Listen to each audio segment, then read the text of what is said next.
Pemirsa, terpapar COVID-19, kondisi pelaksana tugas Wali Kota Medan Sumatera Utara Ahyar Nasution kini membaik. Sementara itu, Partai Demokrat dan PKS tetap teguh mendukung Ahyar untuk melawan Bobi Nasution di Pilkada Kota Medan 2020.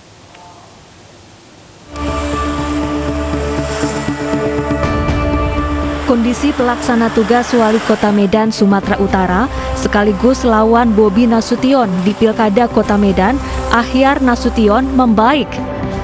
Meski kini Ahyar masih harus dirawat di rumah sakit akibat terinfeksi COVID-19. 14 hari sudah Ahyar diisolasi dan kini tengah menjalani proses pengembalian fungsi paru-paru. Hari ini adalah hari ke-14 saya mengalami terpapar virus COVID-19. Syukur alhamdulillah kondisi saat ini semakin membaik. Rasa demam, batuknya sudah mulai menghilang.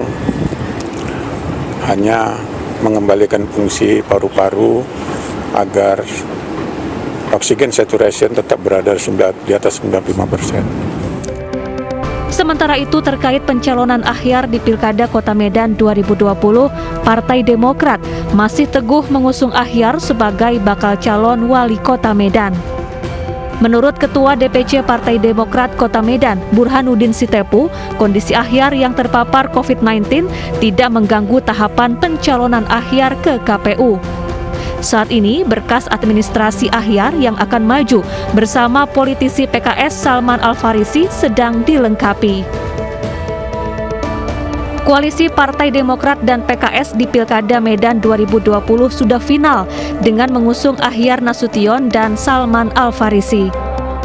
Partai Demokrat memiliki bekal 4 kursi di DPRD Kota Medan, sementara PKS 7 kursi. Jumlah ini memenuhi syarat minimal 10 kursi perwakilan di DPRD Kota Medan. Adapun posisi menantu Presiden Joko Widodo, Bobi Nasution, sebagai bakal calon Wali Kota Medan semakin menguat setelah mendapat dukungan resmi dari Partai Gerindra dan Golkar.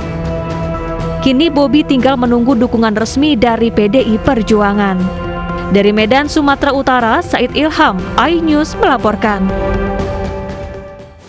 Sinetron Adli Fairuz resmi diusung 4 partai politik untuk maju dalam Pilkada Karawang, Jawa Barat. Adli calon wakil bupati berpasangan dengan Yesi Karyalianti.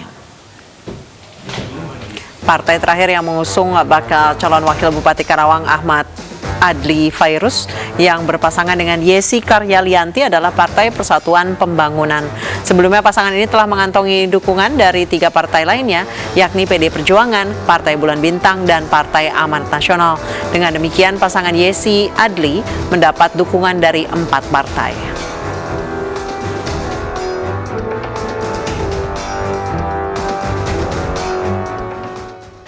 Pemirsa, majunya Bobi Nasution dan Gibran Rakabuming Raka menambah deretan nama anak-anak pejabat tinggi negara yang terjun ke politik sebagai calon kepala daerah. Selain itu, beberapa artis yang maju dalam Pilkada Serentak 2020 juga menjadi fenomena tersendiri.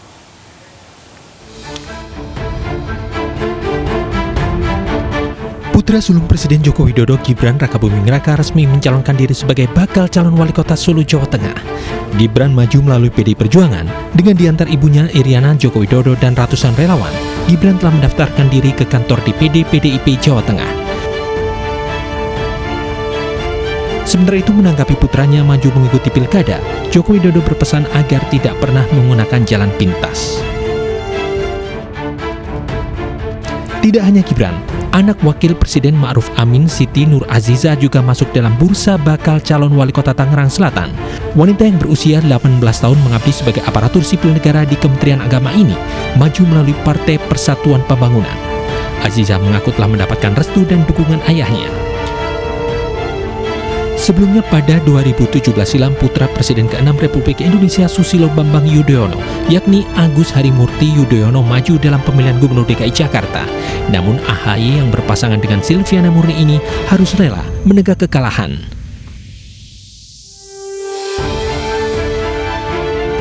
Pesinetron Aldi Taher mendeklarasikan diri untuk maju ke pemilihan Gubernur Sulawesi Tengah 2020. Aldi akan maju sebagai bakal calon wakil gubernur bersama Rusli Bako Balabi yang maju sebagai bakal calon gubernur Sulawesi Tengah.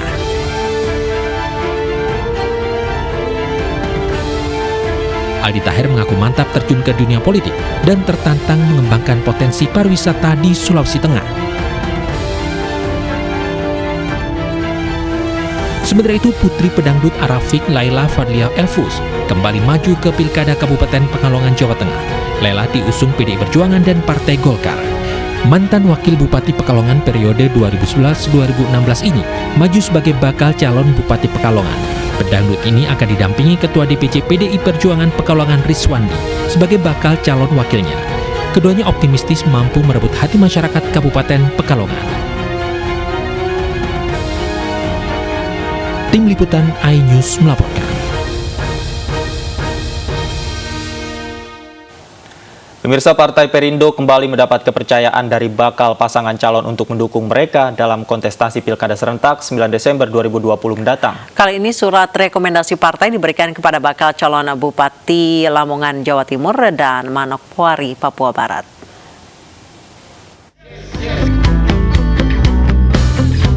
Kabupaten Lamongan di Jawa Timur dan Kabupaten Manokwari di Papua Barat menjadi dua daerah yang akan mengikuti Pilkada serentak 9 Desember 2020 mendatang.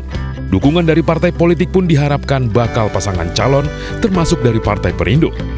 Dari uji kelayakan dan kepatutan serta visi misi bakal calon, Partai Perindo akhirnya menjatuhkan pilihan kepada pasangan Yuronur Effendi dan Abdul Rauf untuk direkomendasikan maju pada pemilihan Bupati dan Wakil Bupati Lamongan, Jawa Timur. Sementara pada Pilkada di Kabupaten Manokwari, Papua Barat, Partai Perindo memberikan rekomendasi kepada pasangan Hermus Indau dan Edi Budoyo. Jadi pada hari ini saya menerima rekomendasi dari Perindo. Ini tentu akan menjadi sebuah tambahan kekuatan kami, menambah sebuah energi bagi kami dalam rangka untuk memenangi di dalam kontestasi Pilkada yang akan datang ini. Diharapkan bahwasanya heboh dapat menghasilkan karya-karya pembangunan yang dapat mensejahterakan masyarakat di Kabupaten Manokwari pada 5 tahun yang akan datang. Dikeluarkannya surat rekomendasi kepada pasangan calon tidak hanya di atas kertas. Partai Perindo akan turun langsung untuk memenangkan pasangan calon yang didukungnya. Tim Liputan iNews melaporkan. Pilkada serentak akan digelar di 270 daerah provinsi hingga tingkat kota. Partai-partai politik sudah menyiapkan jago-jago mereka. PDI Perjuangan menjadi partai yang paling banyak mengumumkan nama-nama calonnya di Pilkada serentak 2020.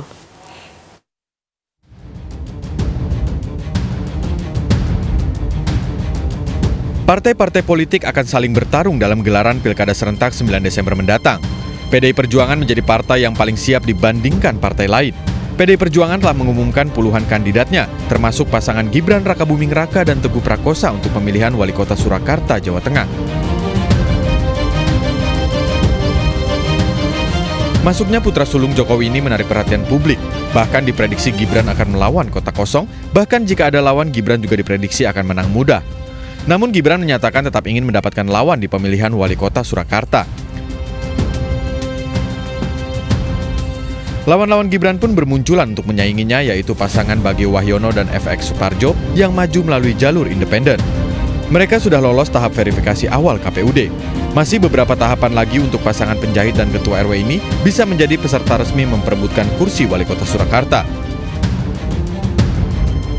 Sosok lain yang ingin meramaikan Pilkada Solo adalah Putri Keraton Surakarta, Bendoro Raden Ajeng Putri Wulansari Dewi.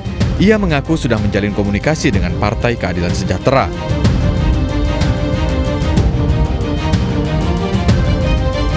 Selain Bendoro Raden Ajeng Putri Wulan, muncul juga nama Bendoro Raden Mas Suryo Sailendra Supomo, cucu Raja Keraton Kasunanan Surakarta Pakubuwono XII.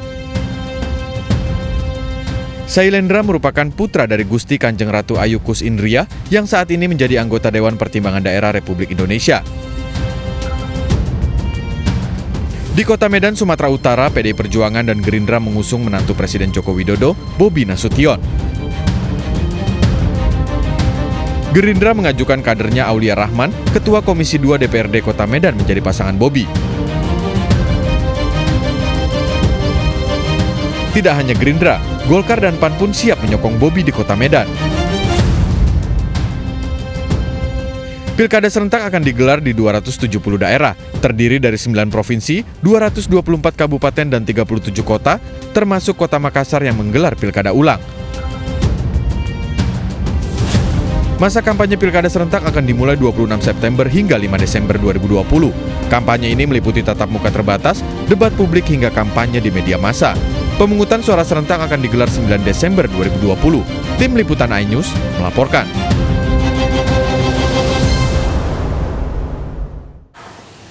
Tidak pakai masker, puluhan pejalan kaki dan pengendara di Kembangan, Jakarta dihukum menyapu jalan dan denda Rp250.000. Usai jeda, News Sore segera kembali.